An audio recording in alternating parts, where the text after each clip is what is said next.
In Texas, a motion to revoke typically refers to a legal proceeding initiated by the state to revoke or modify the community supervision or parole of an individual convicted of a crime and is under some form of community supervision or parole supervision. Here is an overview of the concept and process of motions to revoke in Texas. Community supervision. When an individual is convicted of a crime in Texas, the court may sentence them to community supervision as an alternative to incarceration. During probation, the individual must adhere to certain conditions, such as regular reporting to a probation officer, drug testing, attending classes or counseling, and staying out of legal trouble. Parole. Parole is a form of supervised release granted to inmates who have served a portion of their prison sentence.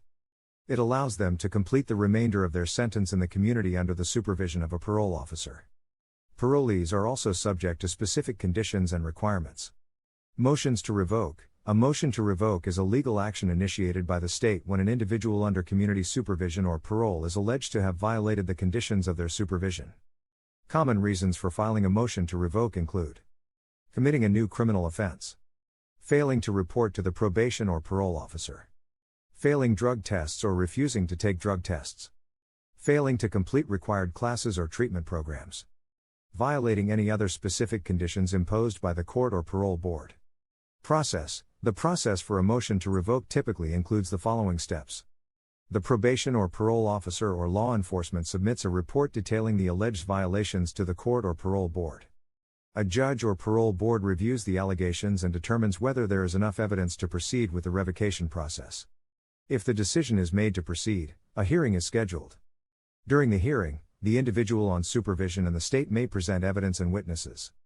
The judge or parole board then decides whether to revoke, modify, or continue the individual's community supervision or parole based on the evidence presented. If revoked, the individual may be ordered to serve the original sentence in jail or prison. It is important to note that individuals facing a motion to revoke have the right to legal representation, and the burden of proof is typically lower than in a criminal trial. In Texas, a motion to revoke proof is by a preponderance of the evidence standard rather than beyond a reasonable doubt, which makes it much easier for the prosecution to prove their case. A preponderance of the evidence level of proof is the same standard or level of proof required to prove facts in divorce, contract, and similar civil cases. The specifics of the motion to revoke process can vary depending on the jurisdiction and the nature of the alleged violations, but this provides a general overview of how motions to revoke work in Texas for individuals on community supervision or parole. Legal counsel is highly recommended for anyone facing a motion to revoke to navigate the process effectively. If a motion to revoke has been filed against you or a loved one, call Richard Hines, licensed private investigator and attorney at law, at 361-648-1759 or email him at queroattorney@gmail.com. He has over 25 years of criminal defense experience, including defending clients in motions to revoke.